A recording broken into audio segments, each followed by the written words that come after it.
మన రాష్ట్రంలో ఉన్నటువంటి అధికార పార్టీ తెలుగుదేశం పార్టీ ఇప్పుడు కడపలో మహానాడును నిర్వహిస్తూ ఉంది. మొదటి రోజు ఈరోజు రెండో రోజు కంప్లీట్ చేసుకుంది. అయితే మహానాడు సందర్భంగా ముఖ్యమంత్రి చంద్రబాబు నాయుడు గారు కొన్ని సంచలనమైన వ్యాఖ్యలు చేశారు. సంచలనమైన వ్యాఖ్యలు ఏంటి అంటే, చంద్రబాబు నాయుడు గారు మహానాడులో రెండో రోజు మాట్లాడుతూ తెలుగుదేశం పార్టీలోకి కోవర్టులు వస్తున్నారు, మన దగ్గర ఉంటూ అవతల పార్టీ వారికి సహాయం చేస్తున్నారు. ఇప్పుడు నేను ఎవరిని నమ్మలేకపోతున్నాను. వీరు ఎలాంటి వారు, వారు ఎలాంటి వారు అనే సందిగ్ధంలో నేను ఉంటున్నాను.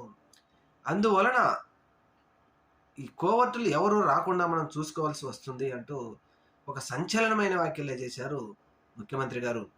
అయితే ఇప్పుడు చాలామంది సీనియర్ నాయకులు ఒక అనుమానంలో పడ్డారు. ముఖ్యమంత్రి గారే ఇటువంటి వ్యాఖ్యలు చేయడం ఏమిటి?